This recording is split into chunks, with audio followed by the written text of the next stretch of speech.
Hi, I'm Ali and a warm welcome to Ayurveda Lifestyle. So today in this video I thought I would just sort of go through a few things which help me with my asthma. But before I do, if you haven't subscribed before, please subscribe, please like and share, and let's get going. Right, so asthma, it can be triggered by many things.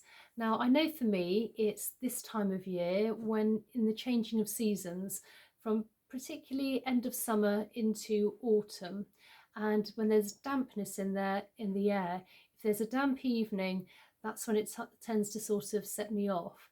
But it can also be things like if you're intolerant to, say, grains, or if you have an intolerance to dairy, sometimes that can be a trigger as well. I do find one thing which really does help is when I'm going outside and in the damp air is to actually breathe through my nose. So if you're breathing through your mouth, all that damp air is going straight down your throat and into your lungs. Whereas if you're breathing through your nose, it's, you have lots of little hairs there, and it actually helps prevent, the dampness getting straight onto your lungs.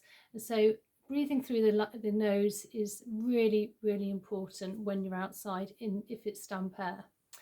Now, another thing I tend to use is a salt pipe. And this is a little pipe which contains lots of salt particles inside. And I think I bought this in Holland and Barrett.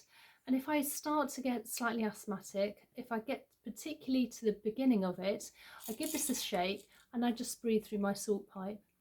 It's a bit like going to the beach, for instance. If you're by the sea, you actually are breathing in the salt particles from the sea, and the breathing tends to be a lot easier, and you feel less congested.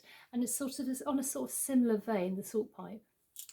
Now, one thing which I really do like, particularly this time of year, autumn, fall time of year, getting into sort of darker, more damp days, is to have a lovely warming drink.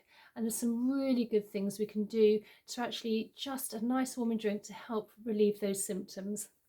And what I like to do is get some very hot water, boil the kettle, and in the hot water, in a cup, I would add, first of all, some honey.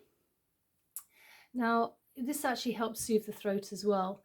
Now, I would say when buying honey, I tend to either buy Manukan honey, which is rather expensive, but obviously lots of antioxidants. But you still got some antioxidants as well as, dare I say, a little bit of sugar. But if you can buy local honey, that's even better. So this is my local honey. So I have some local honey, and in with that, I add in some lemon. Again, great vitamin C, again, antioxidants, and that will actually help as well relieve symptoms of asthma. And sort of you feel a sort of bit bronchially or anything like that, or tight in the chest.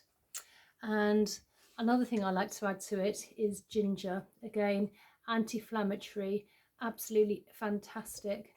Now, there are plenty of other things you could add in, such as cayenne pepper to add a bit of spice, or you could add things like thyme. So, but I tend to use these three things in some hot water and then just let it cool down for a bit, so it's sort of quite warm, and then I just drink that. And again, that will actually help open everything up and actually really help with the breathing. And lastly, another thing I would recommend is a little bit of yoga. Now, there are some yoga exercises which are really beneficial for if you are tight-chested or if you're just starting to get the symptoms of asthma. And for me, anything with the heart opening, so things like the upward dog, where you're actually opening up your chest. Again, breathe through the nose rather than the mouth, and big deep belly breaths just to open up everything, and that really does help as well.